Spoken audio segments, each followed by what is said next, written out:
It's world's famous. Yeah, I said it in my Mr. Magic's voice. It's the world famous Swag in the Morning. I'm your brother Prince Creed. And I am Lady D. Guess what, y'all? We back, season 2. And Swag, lady, what do that mean? Swag means say with amazing grace. And morning do not mean daytime. It means new hope, new beginning, freedom from being in the darkness. Believe that. We're the world famous Swag in the Morning. Season 1 is over, Lady D, and I did a statistic check. Guess what? What? 100 episodes.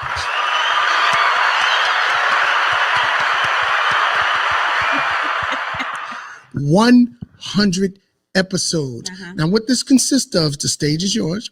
Because Swag Media Network, we launched a lot of podcasts. We had the Spellbound. Right.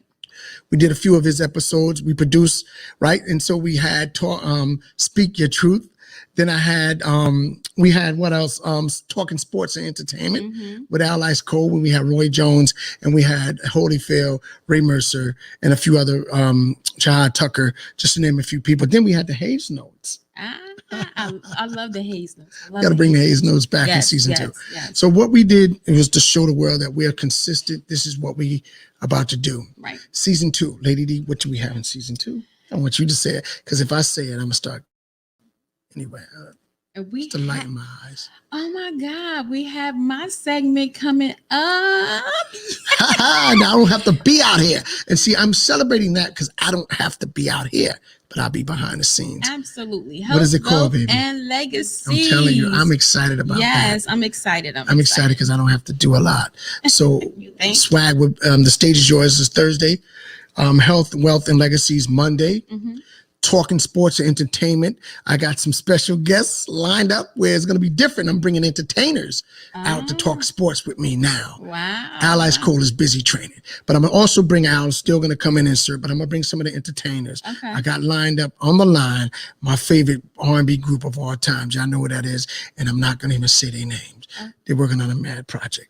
Anyway, we're doing it big. The Swag Media Network is a family business of podcasts that brings people to their stage so that they can push their gifts out. Right, absolutely. In the book clubs and all of that stuff. So we trying to do it for the culture. So we coming back this season with some exciting stuff, and we want y'all to just be a part and just hang out with us. As y'all know, we just, sometimes it's just off the head. We can write things down, but things as they come, they just flow. So we just like that. So and we have not been off the cuff. We've been broadcasting the pre and the post service with Latter Glory Church. So we worked. We still was working. We took 30 days off, guys. Just 30 days. Lady was like, "Oh, we coming back in September?" No, yours is coming up. We're going to launch the stage is yours, just because I know this guest that we have, I have to get him out of the way because he's about to get busy. He's about to get busy. He look, I am so thankful, lady, I chose this guest. I know that you watched the show. You're the first one in the house to watch the show. And you had it all on the TV. Told me, baby, you need to watch this. He got a story right here. But I would. So listen. So in season 2, we're gonna do the same thing we did last season. I'm gonna change, lady. I'm gonna get better. I'm gonna get a little better. You're not gonna take credit for all of the things that I do, right? Okay. I'm just saying. Excuse me? I'm just saying. You spoil, lady. Just the thing. I got you Jackie Clark. I got you Alexis Spike, like Tony Terry.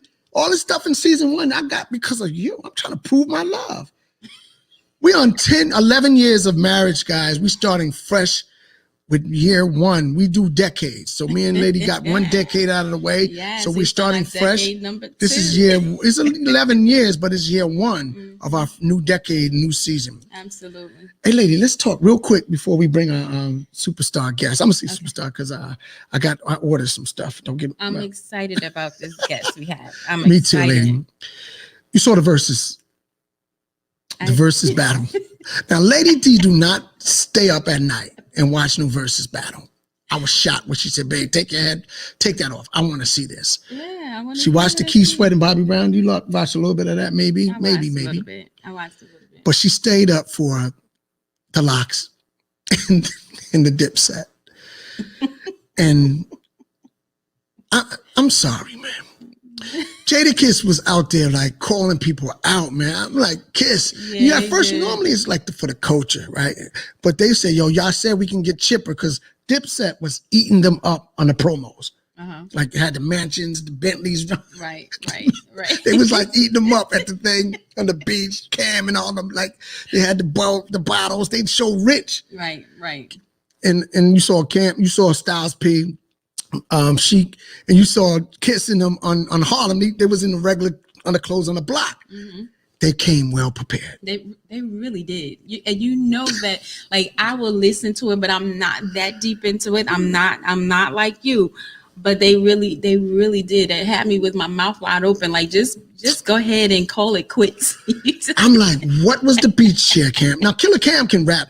He spit bars. Now, I was shocked. Okay. Right? But the lip sync part, when Kiss called that out, I was like, oh, man, he called it out. Yeah. I'm getting ready to hear some New York boos. And it wasn't booing because Cameron cannot spit. Right. That dude got fired. Right. Now, I'm not going to lie. The Lox is a group that's well-groomed. They groups from Yonkers. They're friends. Dipset is Harlem dudes put together for the hustle. They're studio rappers. Yeah, I said it. You want to spit? Look, I said it. Studio rappers versus rappers, bar to bar, pound to pound for pound lyricists is Lox. Kiss held that was on his back because he's top 5. Chic and Styles P is like that connection. They all will burn them guys. So I knew that was gonna come, lady. And you stayed up for it. And then I was still going. I'm still joking on the internet will win. Yeah. If you with TR and Face, that right, I said, Ted, look, man, you my people. But the dude in the back, it's not gonna go away. I don't care how many hits you have. And so the Lox murdered them. They got hits. Dipset got the hits, lady, on paper, on the music. Yeah. But for pound for pound, for the showmanship, the Lox. Salute to Jadakiss, Styles P, and Chic. Those are my favorite rap groups. I'm not even gonna front, man. I knew it was gonna happen, lady. I knew it was gonna happen. Well, I'm glad I just got to see the entertainment because it was purely entertaining for me. I'm just saying. I thought it was gonna be a fight, lady. Well, I'm glad it wasn't. Because it was getting to the point we're saying, y'all lip syncing. Like, and all them dudes be getting mad. Like, and they was like, one dude was overdressed. Yeah, I'm saying it. Hey, I'm a hip hop dude, so I love hip hop. Absolutely. We're gonna do gospel. Maybe gospel have a verses soon, Lady D. I'm not interested. Don't sleep on Lady D. Don't sleep on Lady D. All right, so we're gonna bring in our guests, right? But before we do so, right, I actually want to play a song. Can I play a song? I guess so, because you're probably gonna play it anyway, huh? No, not if you don't tell me I can't. Okay, well. If I can't, I won't. I won't play it if you don't say I can. If I can't. We'll be back with our first guest on season 2. The stage is yours, Lady D Hayton. Check it out. I brought some singers with me, right? They call the Artists of War. They're gonna sing, but before they do that, I'm gonna do this. Check it out. Watch me haters, watch me later. See, I'm 4 times 10 plus, so watch my gators. I'm God's twin, made in his image, my friend. You can Snapchat on me all day. My life matters to him. Let's go, man. Can't believe the report of man, 'cause it's designed to take you off God's plan. Cancer tried to take mom away, but I prayed, I praised, and now she's free. My life matters to you, Lord. My life, oh, it may not matter to you, but my life, oh, matters to you, and only you, Lord. Speak to him, Mike. People dying in the street 'cause the color of their skin. So busy hating one another. Can't you see we're brothers and we don't matter to them? I know it sounds hopeless. Trust, I've got good news. Your life is precious in his eyes, and he will help you get through. Talk to him, You may Sharice. think it's over, but it's not. Life can't seem to get you down. So much depression, and you're feeling suicidal. Know that he can turn your life around. You may seem alone, like you don't matter to some. Don't take your life, 'cause you're not done. The best is yet to come. Yes. I absolutely I love that song. I love that song. You love that song? I really do. Do you love that song because you are on the song? I don't. Okay, I don't even mention the fact that I'm on the song. I just say that I love the song. This is not what we gonna do, honey bunny. Okay. Lady D is known to be a hater, but I'm gonna let my wife slide right now. Coming to the stage, y'all.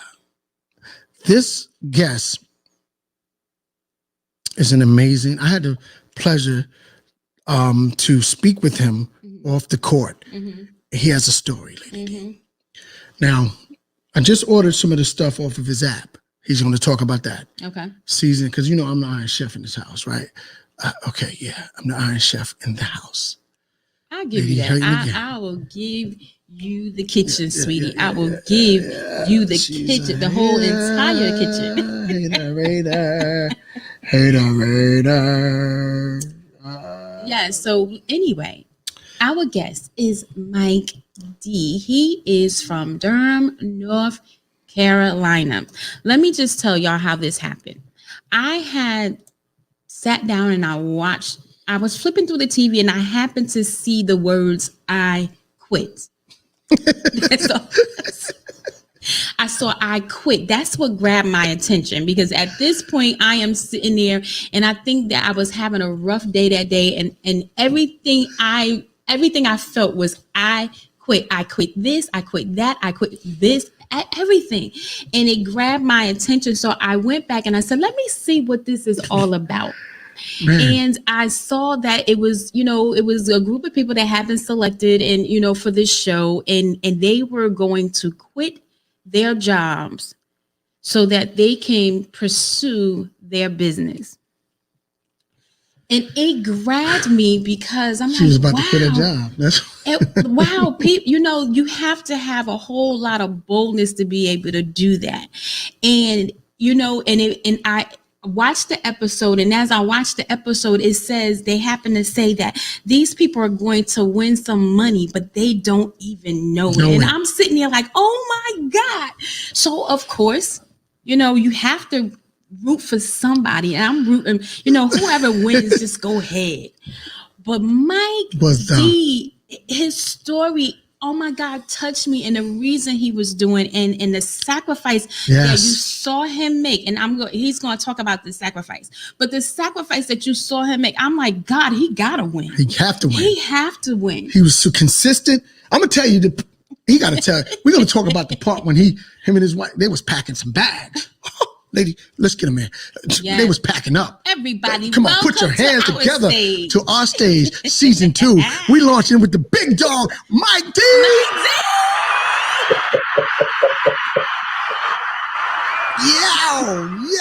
Yo, welcome to the Swag in the Morning.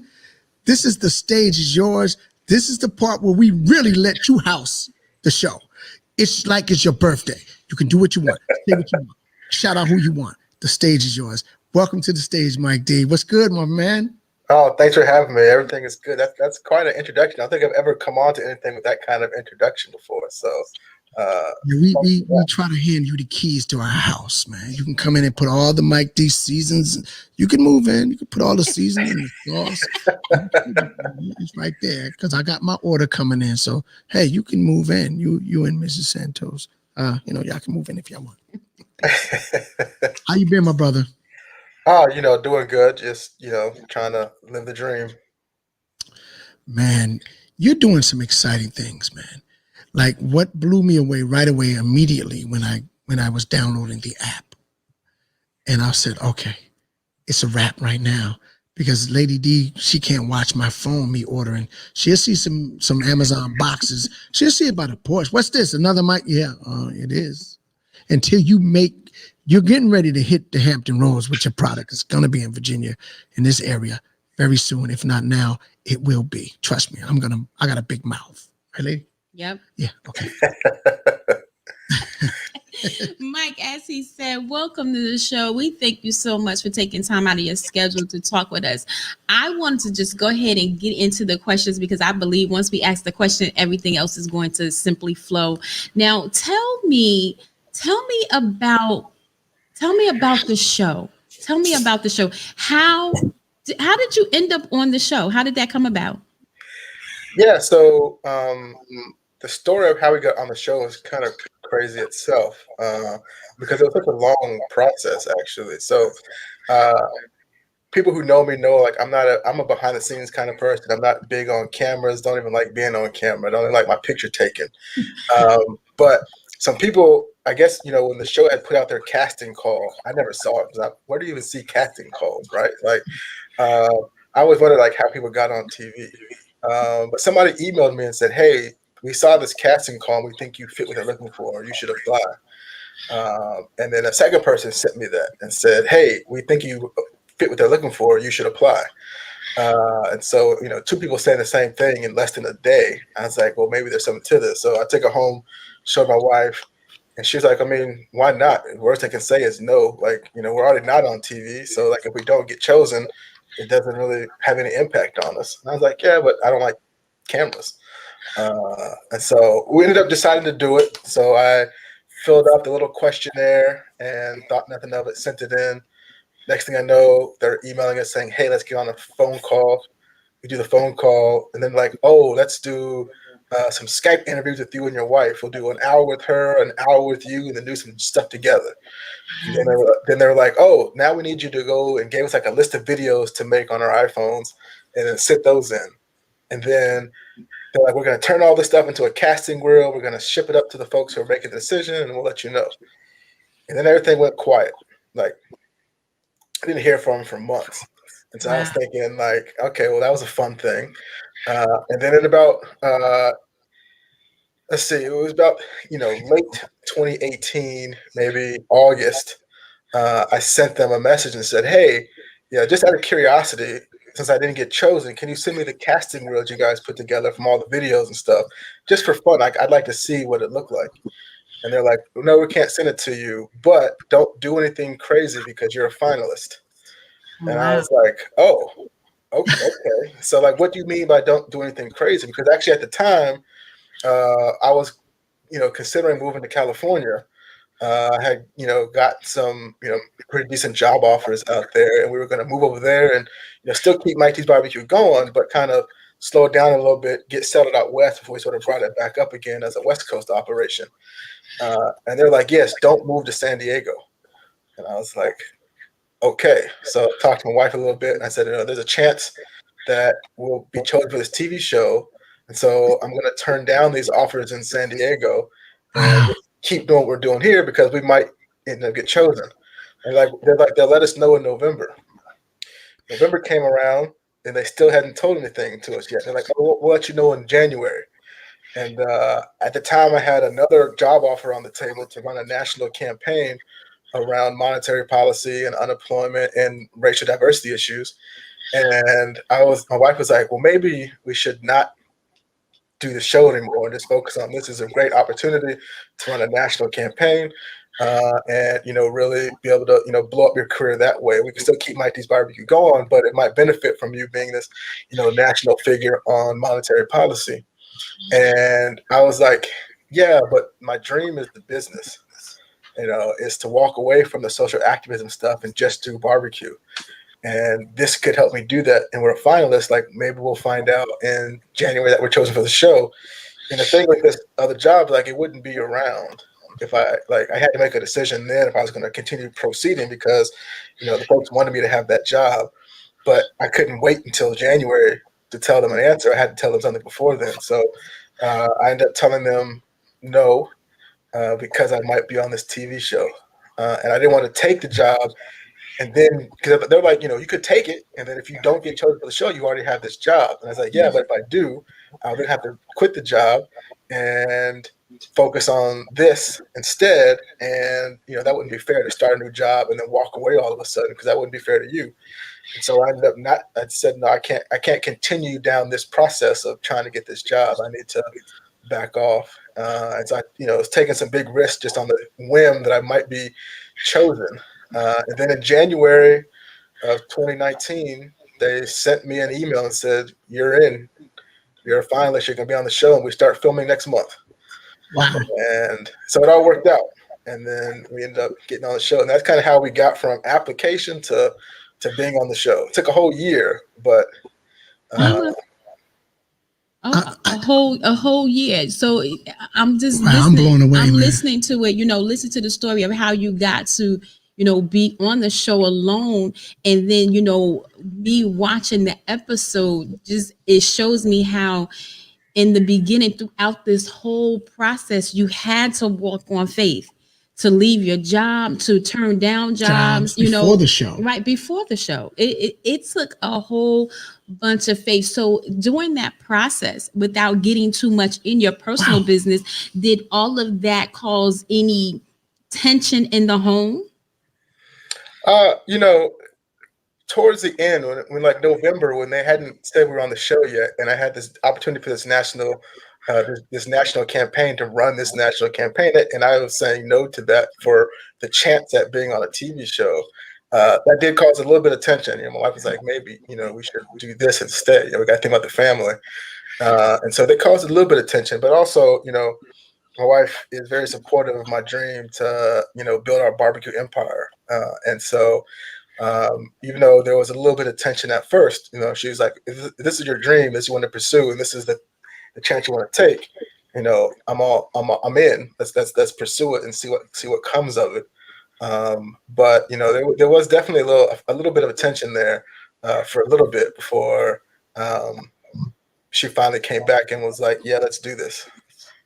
Yeah. So I was going to say is that, even though there may have been tension, she still had to be in some way supportive because you guys moved on, because I'm sure that there was some fear. There was a whole lot of things knowing that, okay, there's a possibility that this won't work, and now, did you know that you were going to win money? There was a possibility of winning money. You didn't know that, right? No, we had no idea that was even part of the show. We just thought it was going to be a show that followed six entrepreneurs around the country as we left our jobs to focus on building our business and kind of show the ups and downs and the trials that come with that. But we had no idea that there was going to be some funds awarded to one of the businesses. So I'm looking at this. Stepped out on faith. Yeah. Faith. Yeah. Blind. Not knowing if there was going to be, and let me just remind the viewers, right? He don't even like being in front of the camera. Right. But felt something. Well, a felt tug something to follow your dream. Like, who wants to give up I got to promote my business. Yeah, right? who wants to give up that opportunity? And, I kind of get it. Follow the opportunity is right there. Follow it all the way through, because you never ever know. So that's the first lesson that we're learning, guys, is that follow the opportunity when it presents itself. Follow your dreams and hold on to it. Come on. Because Mike D is a prime example of not knowing. He didn't know about the money. He didn't know about winning. Right. He didn't know about none of that. But he just wanted to follow his dream, to push his business. Which says that he didn't follow it for the money. It's a passion. It's a dream. It's what's in his heart. It's what makes his blood pump, So you got to follow the dream, not the money. Not the money. Follow the dream. All right. So when we come back, lady, let me take a pause. I'm going to play a song. We're going to come back. I got questions. I know you got questions. I'm going to hit him with the hard questions. Okay, we're going to hit him with the hard questions. Listening to this swag. Stand by. Mike D. You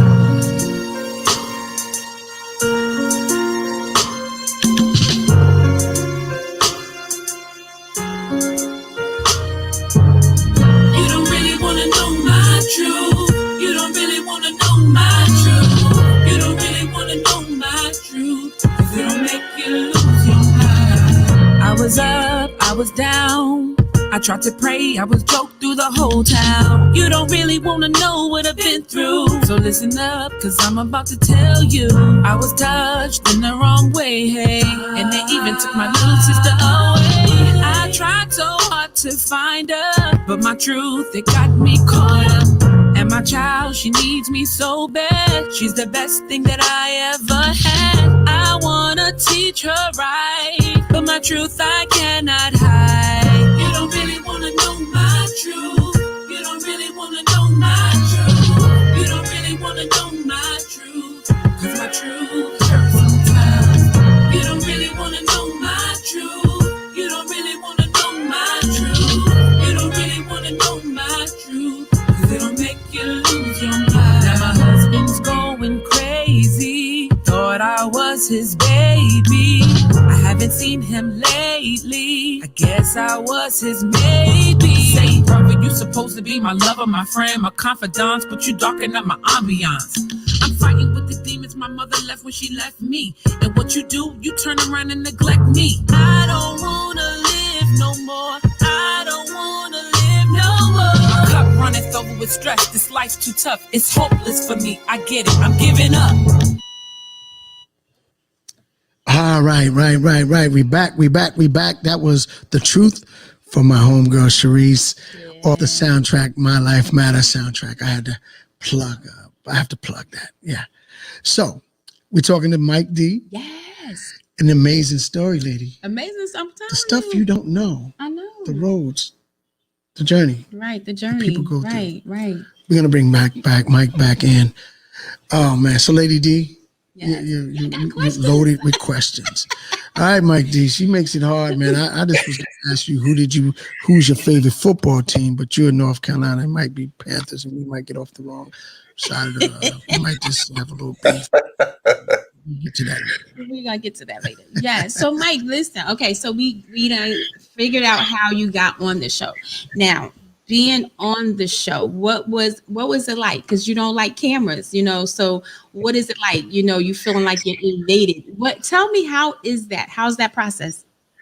The process is pretty crazy, and for somebody who doesn't like cameras, it can be like nerve-wracking. It's also just kind of crazy, just like some of the things you have to do, like to give you some context, right? Like one time they filmed me on my way to Virginia Beach to do a show, and they want to get some footage of me just driving down the road. So I'm driving down 95 on my way, still North Carolina, on my way up to Virginia. So going up 95, and there's a camera guy sitting in my passenger seat with this giant camera, and it just pointed at me. And it's like, don't look over here. Don't look at me. Just drive and act natural.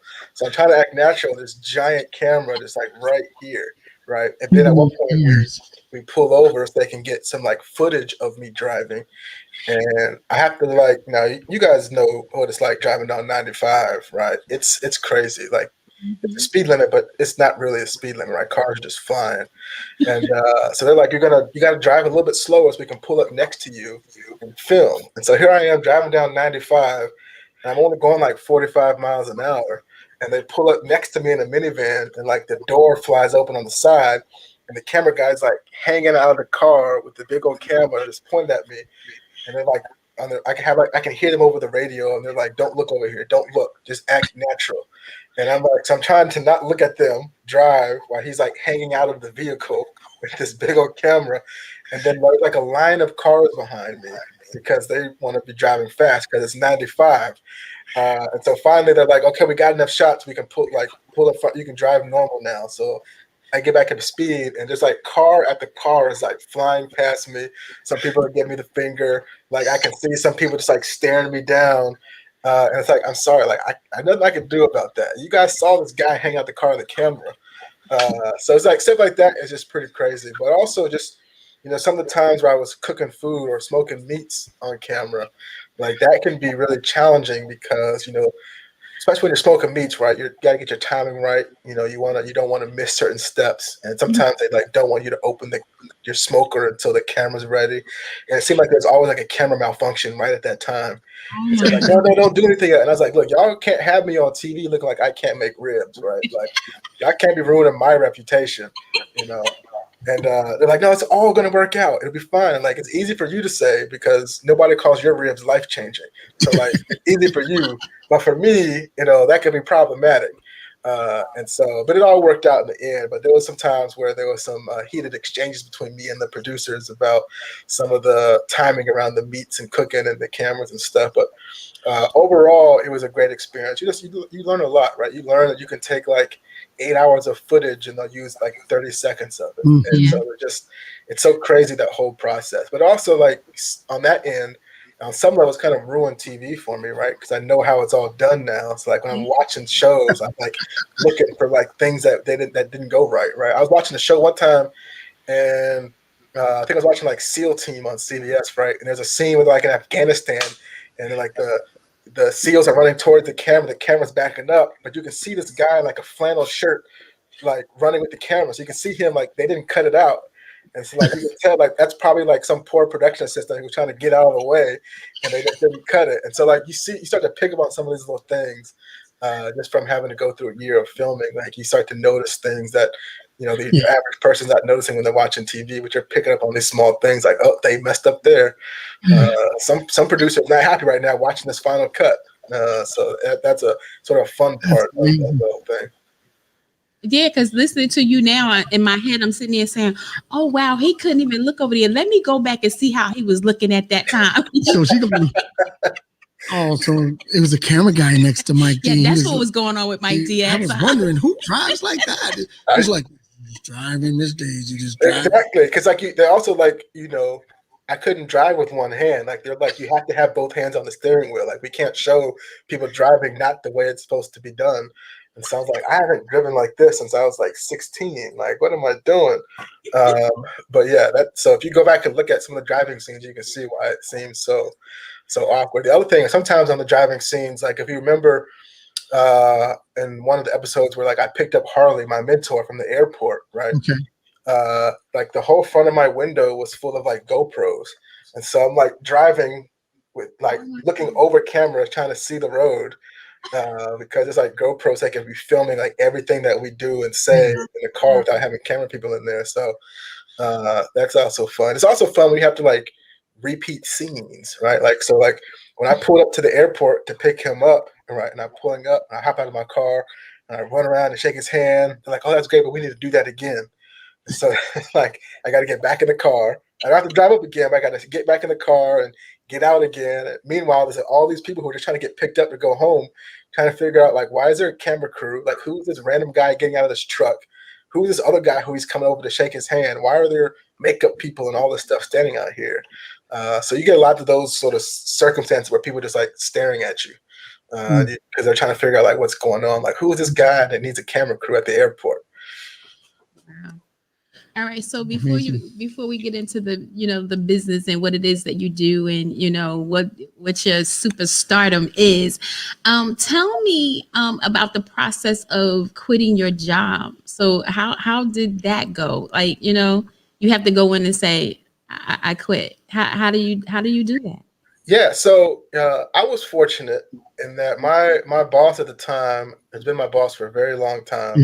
We're going on 10 years of being my boss, right? And so, like, he's been a big supporter of my business as well from the very beginning, and always gave me the flexibility to, work the full-time job and take the time I needed to, grow the business. So he was always very supportive. That, he kind of knew this was coming. He knew at some point I was going to walk away to focus on my business. So for me, probably over all the other folks on the show, it was a little bit easier for me to shoot my quit scene because, my boss had been so supportive and pushing me, knowing that one day I was going to go all in on the business. So it was a little bit easier. But if you go back and watch, you notice I was the only one who they filmed who quit, who didn't actually say I quit, because like I've never quit anything in my life. So I don't say the words I quit. And so I told my boss it was time for me to, it was time for me to move on versus saying I quit because I gotta go back.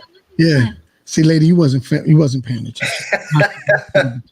Well, his boss was cool with him. I was like, yo, his boss is I did realize fix. I did realize that his boss was cool, but I mean, as far as him not saying I quit, I think for me, I didn't pay attention to that point because I knew that's what he was going to do, and in my head it was like he going to quit, so I didn't listen to the words. I was like, didn't pick it up. His thing is easy because his boss was like, almost like, you want to move on, huh? It's almost like he expected that from Mike. So I was like, oh. This guy, his boss believes in him. You know what? I remember saying, on that scene, I remember saying, "Oh, that is so sweet." Yeah. He didn't give him a hard time. I'm like, yeah, that was amazing. Yeah, so I said he gonna win. Yeah, I'll just say that Pat, my old boss, he's still my wife's boss, by the way. But he's been like he's a special guy. He's been a big part of our life. When he was responsible for my wife and I moving up to North Carolina from South Carolina when we were at the time, right? When he offered us some jobs up here. And he's been like in many ways, oftentimes like a second father to me, where as much support he's given us over the years. And so, the fact that when I told him I was starting a business and he was all supportive of it and would allow me to flex my schedule at work so I could do both, right? He's always been there for us. And when we first got married, when you work in the sort of activism, advocacy world, right, you don't make a lot of money, right? You're not making a big salary. And so, when we first got married, he covered the cost of our honeymoon just because he wanted to make sure that we got away to take some time away to celebrate our wedding. And so he's a very special person to me. And still supportive of the business. I still see him obviously because he comes into town because, my wife still works for him, but he comes into town and we still talk. He stopped by the store 2 days ago and we just talked for about 20 minutes. And so he's a special person. So that also helped make, even if he didn't know I was going to eventually leave one day. I mean, he knew that it was coming because we had talked about it in the past. Like, at some point I'm going to go all barbecue and I'm not going to do this work anymore. Like he would have, even if he didn't know that, he would have been supportive because that's the kind of guy and boss that he is. That's amazing. Yeah. That's amazing. Let's talk about your story. And what your drive and what's the core of your drive. There was a footage where the host of the show was talking to you about your son. Now, through a lot of things in success, there's a lot of tragedy, there's a lot of pain, there's a lot of suffering that a lot of people don't know what people have to go through in order for them to really get close and then get in the lane before you even run this thing called success. So let's talk about the obstacles that you had to face. You had some losses doing your business. And if you don't mind, I want to go there because I want to segue into what I want to talk about when we speak about mental health and depression and then all of those things. And so what's your story? What's your true drive, man, that really had you go hard with this business? Yeah, so the thing was my son. I go hard for the business because I want to honor my son's memory and sort of create a legacy that's tied to him. Like if he hadn't come into our lives, right, I would have never even started a business. I would have never done this, right? The whole reason I did it was to honor him and sort of try to live life in the same way that he did during his short life. So the background context to that is we had a son. His name was Aaron. And, one thing I'd always wanted growing up was I wanted to have a son. And we were blessed with daughters. And so when we found out that we were having a boy, it was really exciting. But the day we found out that we were having a boy is also the day that we found out that he had some really serious complications. So it was like a day of, you do the ultrasound and say you're having a boy. And so you're on a high, right? You're way up here. And then, when the doctor walks out and they said, the doctor will be back in shortly to talk with you. Well, the doctor didn't come right back, right? It took, almost an hour before the doctor came back into the room. And so then we started to wonder, like, something must be wrong. Something's not right. And that's when they came back and told us that, Aaron had a condition called hypoplastic left heart syndrome, where essentially the easy way to explain that is only half of his heart developed. So he basically had just half of a heart. And so that was going to require a lot of things for him to be able to live a normal life, including, basically going into surgery right away after he was born. And so even on top of that, he even like with that heart condition, he also had, which sometimes is a side effect of this condition, he also had a hole in his heart, which also sort of made the process even more risky. So it made a real risky pregnancy. And then when he was born, like we didn't even get to see him when he was first born, because as soon as they took him out, they took him immediately into surgery. So he was born and went right into open heart surgery, when at that time his heart is about the size of a strawberry. And they were already performing open heart surgery on it because they had to patch up that hole and then start the other parts of the process. And so essentially, Aaron lived exactly 6 months, and we spent all but 3 weeks of that living in the hospital, essentially.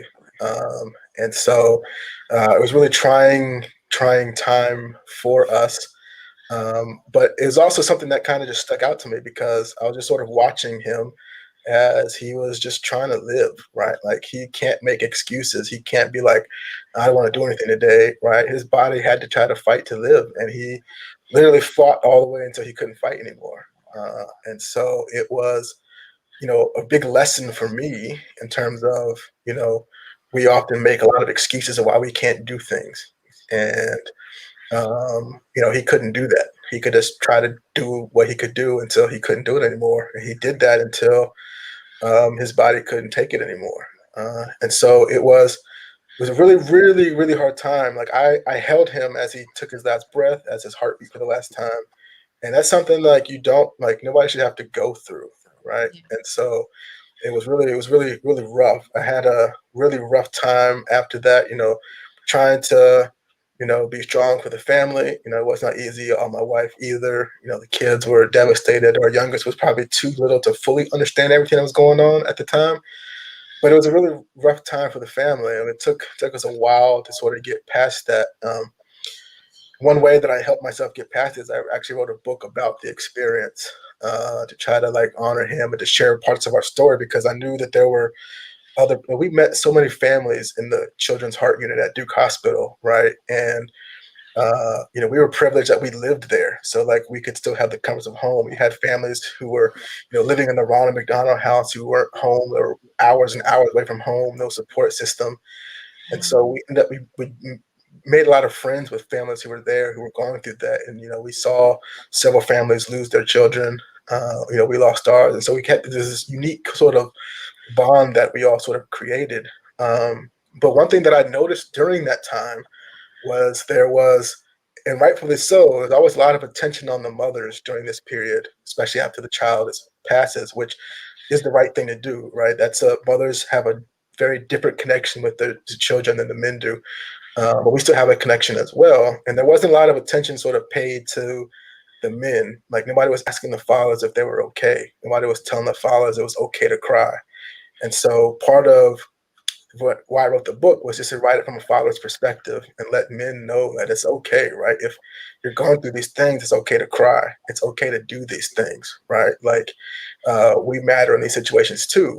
And while folks are giving our wives or significant others all the attention as they should, we can do some things to take care of it. It's okay if we go walk away and cry. It's okay if we go let this stuff out. So I wrote that book as a way to help me grieve, help me process, but then also to try to have our story and my story and Aaron's story help other people. That was really, once I wrote that book and I started to, get a little bit better in how I was dealing with things going forward, I thought to myself, I've been telling people for the longest, I can't, every excuse in the book why I shouldn't start the business I wanted to start. And for me to honor his legacy, I couldn't make those excuses anymore. And I needed to just go ahead and just live life to the fullest, no regrets, and take the chances to chase my dreams, because you're not promised tomorrow. And if he could fight for 6 months just to live, I could try to start a business, because if I fail the business, I'm still going to be here. He failed, he wouldn't be here anymore, but he still was fighting. And I couldn't make excuses after seeing what he did. And so that was a real inspiration for me to start the business. And I actually started the business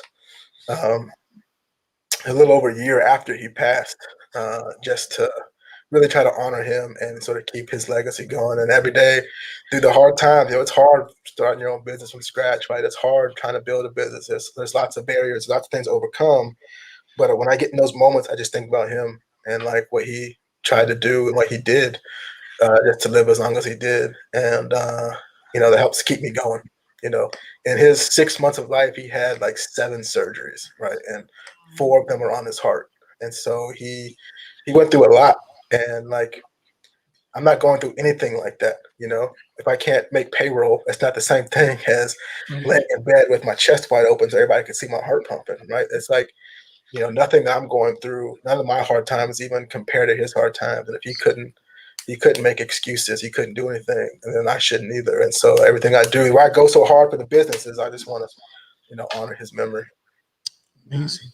That's awesome. Wow. Because even as he's an inspiration to you, you and his memory are an inspiration to others who are actually hearing it, because it inspired me when I heard that was the reason why you pushed so hard. I just sat there and I shook my head and was like, no excuses. You know what? He looks at his son, he watches his son take his last breath, and he says that he has to go hard for his son. You could have just gave up, but you didn't. Yeah. And because of that, we say thank you, because now you're here and you're inspiring somebody else, because now I don't have an excuse. I don't have an excuse to just give up because something that is not going my way, or I don't have, the people I thought I was going to have. So keep on pushing. So that's another lesson for us, is that we just got to push through all of it, no matter what. Exactly. How did it play on your mental health, Mike?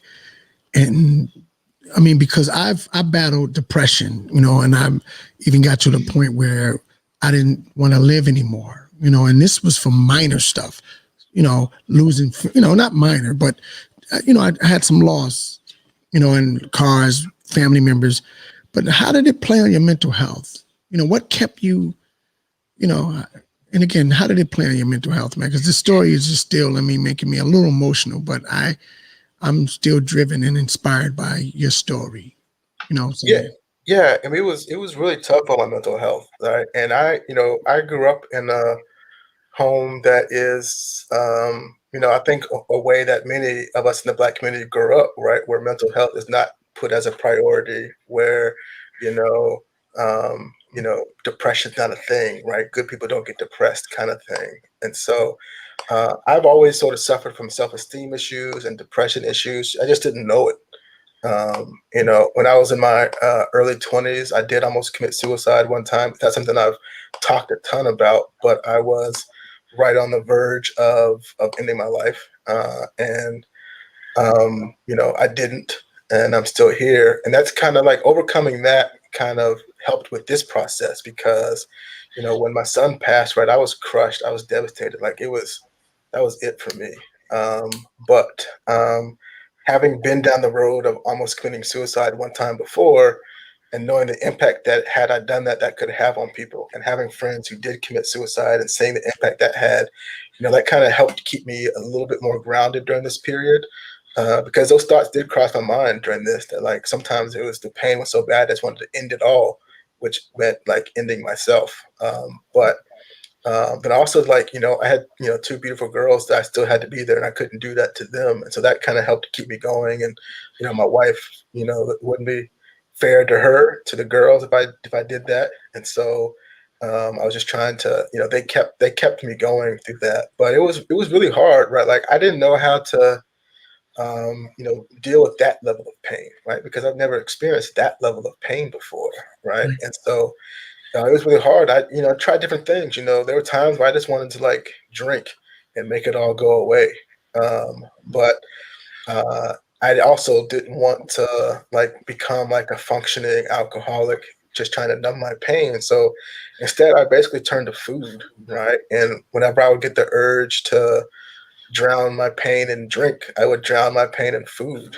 I gained almost 100 pounds in that year after he passed, because I had used, eating as my way to not drink, right? So it's crazy sometimes how you want to avoid one thing that is not good for you, and you turn to something else. And so for me, I turned to food, and that was not, and it got to the point where the first time I ever went and got therapy from a professional was during this period, because at the same time, like my sisters were having kids, a lot of my friends were having kids, and I just couldn't, like, it was rough whenever I would see a message that like somebody was having a boy. Like, there was times where I couldn't be happy for them. Wow, because like I didn't think it was fair. I couldn't be happy for them, and I was angry. And it got to the point where it was like I couldn't even function because I had so much anger to go along with that pain. So that was the very first time that I ever went and started to see a therapist, because I knew I needed help. And I knew if I didn't get some help to deal with some of the mental health issues I was dealing with from that things would not continue to go well. And so it's still an ongoing battle. I don't see the same therapist, but I go to therapy every week still, because I'm still dealing with my own issues of the depression and self-esteem on top of that. But still, there's still times where like that pain from my son's passing comes in so strong that I just need to go and talk to a professional, because things can get ugly real fast when you don't get the help that you need. And so I think this whole experience with my son also just sort of really highlighted the importance of taking care of your mental health for me, right? It was the first time I acknowledged that I needed to see a professional, and went and saw a professional for help. And my life's been better because of that. But it took something like that to make me sort of break through some of the stereotypes and misnomers we have in our community about seeking help. And it took this to help me see through that and get the help that I needed. Right. So it's important that everybody knows that, going to get help doesn't make you crazy. And that's the stigma that's over us. And that's why a lot of us don't go, because they said that if we go and we talk to people, we're crazy. No, you're crazy because you're not going and you need help. You need somebody to actually talk to. So, it is very important to, go ahead and talk to somebody. That's right. You don't want to check out, so just go and talk to somebody. Mental health is very, very important. So if you guys are listening, please know that, going to talk to somebody is not because you're crazy. Right. It's not. It's needed. That's I believe right. that everybody should have a therapist that they talk to, so that's important. So thank you for sharing that, and know that, you being transparent about this issue is definitely helping somebody. That's right. Because I'm sure somebody's sitting there and just, going through something and know that they should be talking to somebody. And now that they see that somebody else is doing the same thing, and willing to talk about it, that they can now, go get help. So thank you for sharing that. And not to even leave out your wife, because I can imagine she have to still be strong for the girls and you and even for herself. Yeah. And I love the fact that you brought out that, from a man's perspective, all the hugs and the embrace goes to the woman, but then you had find time to write a book and to prepare for you to do a business. So I really salute you and your wife for hanging in there together. And I'm pretty sure it has not been always pretty, but man, I salute both of you. I know we're talking to you, but I do have to really send my love and support and salute to her, because I can imagine she has to still keep the house going, still support you even when it doesn't even look good, and still be in there to support you. And then she had the baby in her. Yeah, and so we got to understand all the things that she had to go through also. Yeah. So I salute you guys, man. Mental health is very serious. I push it, man. Lady D, we push it to the max when it comes to mental health, because it's near and dear to us. It's part of our walk in our ministry. And so thank you for sharing and being transparent. Let's get to that app. Let's get to the seasons. Let's get to the Mike D stuff that I like. I'm Iron Chef in my house, and so I'm the best cook in my house, Mike. And I just ordered, off the app. You ain't got no Mike D season. And don't touch my stuff, lady, because you cook with accent. You do not cook with Mike D season. Stop it. Stop it. Put you on blast. You see how he doing, Put Mike? You on He's blast. doing it wrong. I see it. When he had the app, Mike was gonna send me some. I said, no, I'm getting the app. Okay, I'm going to get my own stuff. Man, so don't send me no little let's talk bottle. about the app in these seasons, but I want to really get to the ribs though. So tell us about your app and tell us about the business. What are you doing? What are you doing now? Yeah, so the heart of my business is Mike D's Barbecue, and sort of the heart of it is we have an award-winning line of barbecue sauces and dry rubs. And so I really started because I was sort of missing the kind of flavors that I wanted, and I didn't really see it on the market. So I figured I'd just make mine, and I wanted to really, wanted to bring in some of my Hispanic culture and flavors into the barbecue. I felt that was missing in barbecue, and so. We created these sauces and rubs to sort of marriage these flavors together. And we got two sauces. We have a big sauce, which is our mild sauce. My nickname was Big Sauce, and so I named my first product Big Sauce. And then we have a spicy barbecue sauce. And we have two rubs. We have an all-purpose rub and a sweet and spicy rub. Now, both of our rubs are all-purpose, but we call one sweet and spicy because it's got some extra sweetness and a little extra spicy in there. But they can both be used on any and everything. The unique thing about our sauces is I don't know how much you guys get into like the North Carolina barbecue and sort of the different clashes that happen. But we've got part of the state that uses tomato based sauces and part of the state that uses vinegar based sauces, and ours is like a hybrid between the two. So we have vinegar and tomato in our base, and so we've been almost 8 years now. We've been selling these sauces and rubs. We sell a lot of it through our website, MikeD'sBBQ.com. And recently we developed an app that you can get on the Apple App Store and on the Google Play Store for folks who don't have iPhones.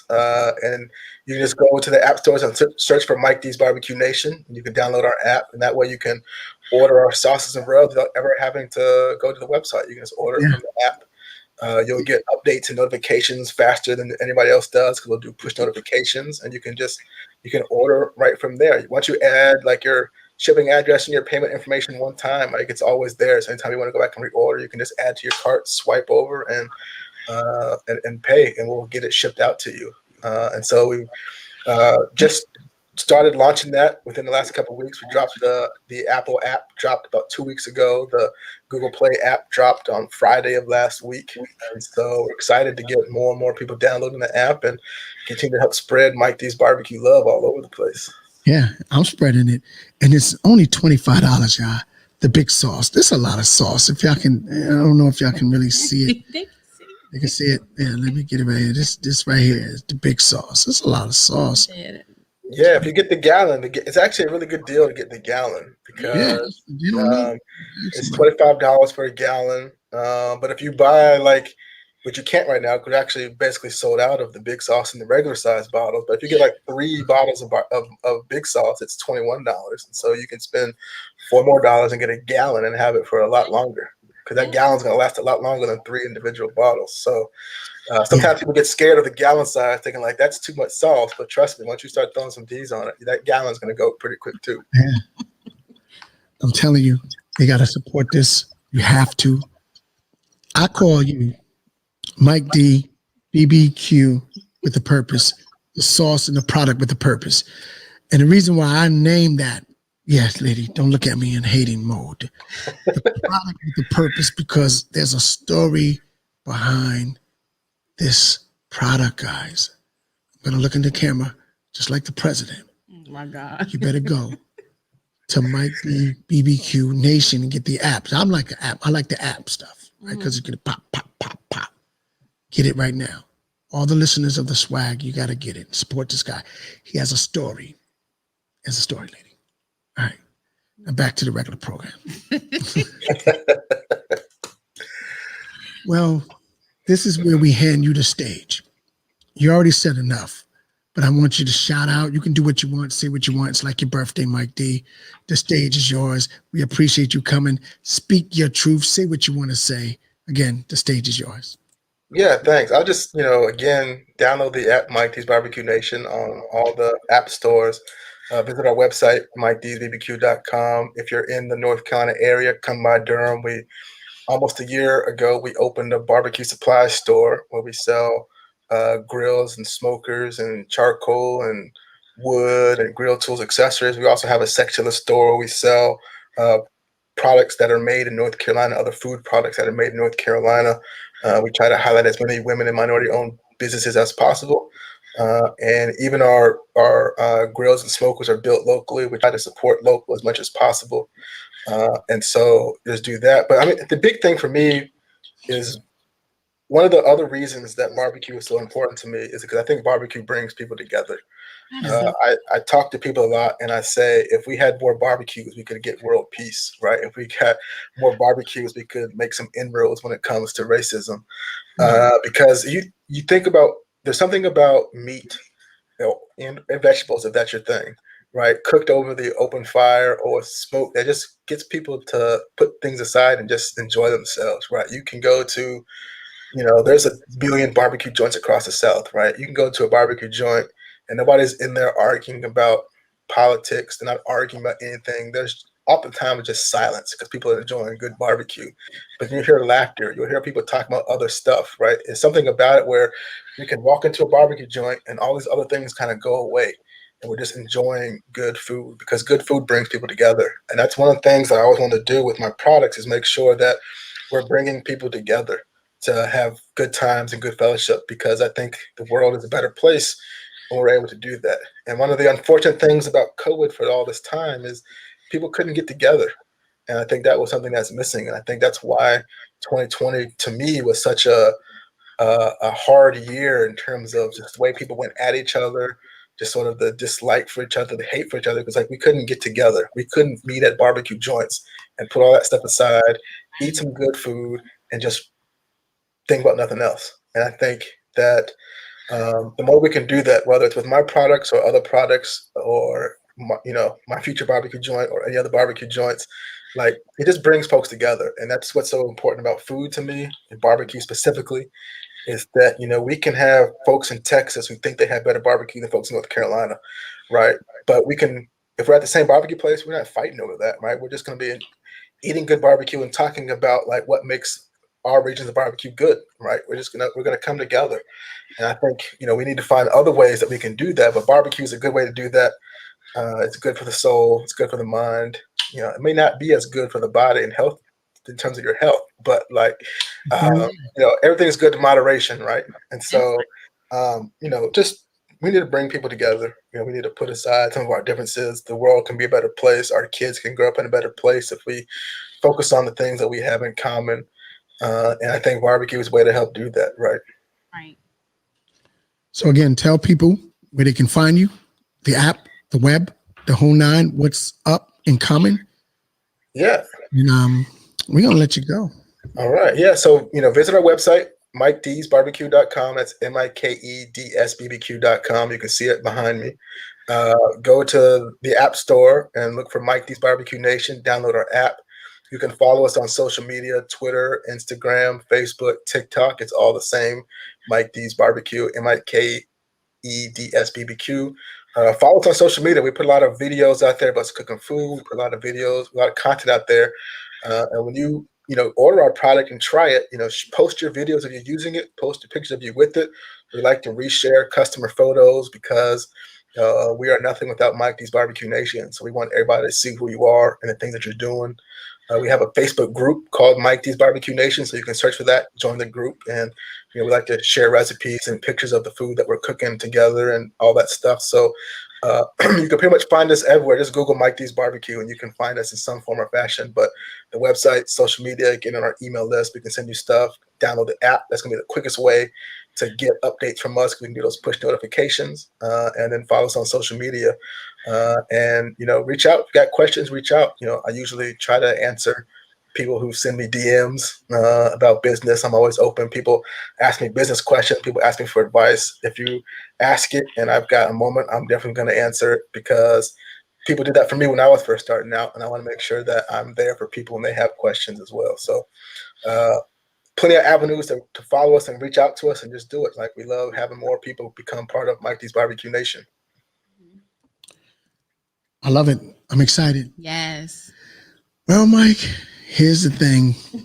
It's the hardest part of my job, is to let good people go the way I let them go. Mike D, you just took over our stage, but now I gotta kick you off the stage. We love you to life, and there's nothing you can do about it but love us back. That's right. That's right. Supporting you, brother. You are family now. You can knock on the swag door at any time. God bless you, and thank you for joining the Swag in the Morning. The stage was yours, and now it's mine. Back again. All right. Thanks for having me. God bless you, man. It's world famous Swag in the Morning. That was my bro-ham, my bro, Mike D. Yes. Lady D, yes. You was about to cry. I saw the tears in your eyes. I'm not gonna lie, I was. Amazing gift from God, amazing story, Mike Absolutely. D. I'm hooked on that guy. Yes. Swag in the Morning, y'all. We the world famous. Swag in the morning time. Believe that, please. Season 2, we kicked off right. Yes. Good dude, man. I truly enjoyed it. He gave us some good information. So y'all go ahead and follow him on all social media websites. And we're gonna go ahead and we're gonna try his dry rubs and his sauces, and we're gonna let you know. So Prince Cree is going to be. I'm gonna have he's gonna be in the kitchen. Yeah. And I'm gonna let him do his video. And I'm gonna tape. I might broadcast the swag, and I'm gonna get with me cooking. Yes. Thank y'all for joining us. We love y'all, and there's nothing you can do about it. Love us back. Peace.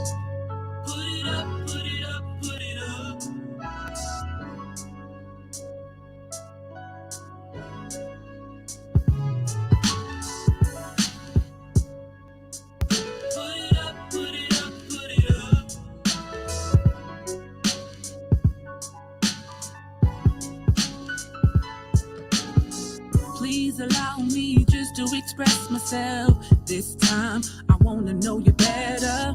We can tweet all day, but I like it when I rock it with you till the sun comes up. Hey, I'm not all